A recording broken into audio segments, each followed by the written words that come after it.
कोई पॉलिटिकल सवाल नहीं है, सब संवैधानिक व्यवस्थाओं से जुड़े हुए और संविधान का हवाला देते हुए, संविधान का उद्धरण देते हुए ये सवाल पूछे गए। पहला सवाल है कि राष्ट्रपति या राज्यपाल के पास अगर विधानसभा से पास होकर कोई विधेयक आता है तो उसके पास क्या विकल्प है? क्या उसे मंत्रिमंडल की राय मानने के अलावा उसके पास और कोई विकल्प नहीं है? राष्ट्रपति ने कहा है कि ये जो सुप्रीम कोर्ट का फैसला है ये राष्ट्रपति और राज्यपालों के संवैधानिक अधिकारों में कटौती करता है।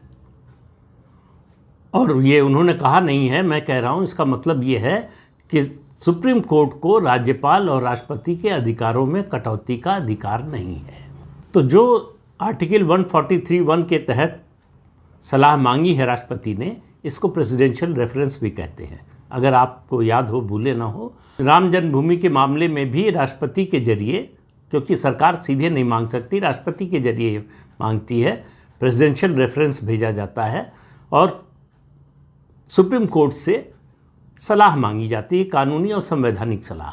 तो राम जन्मभूमि के मामले में भी सलाह मांगी गई थी और मुझे अगर ठीक याद है तो ये पीवी नरसिम्हा राव जब प्रधानमंत्री थे उस समय मांगी गई थी। तब सुप्रीम कोर्ट ने विचार विमर्श के बाद ये तय किया कि ये मामला जो है ये आस्था का सवाल है, ये संविधान और कानून का प्रश्न नहीं है, इसलिए उसका उत्तर देने में वो सक्षम नहीं है। ये जो अभियान चला, ये जो बात शुरू हुई कि राम जन्मभूमि का मामला, कहा गया कि बीजेपी तो संविधान नहीं मानती, विश्व हिंदू परिषद संविधान को नहीं मानती और जो है इस मामले को वो संविधान से ऊपर बता रही है। ये बीजेपी या विश्व हिंदू परिषद ने नहीं कहा, ये देश की सुप्रीम कोर्ट ने कहा कि ये मामला आस्था से जुड़ा हुआ है और आस्था के प्रश्न पर सुप्रीम कोर्ट कोई संवैधानिक व्यवस्था नहीं दे सकता।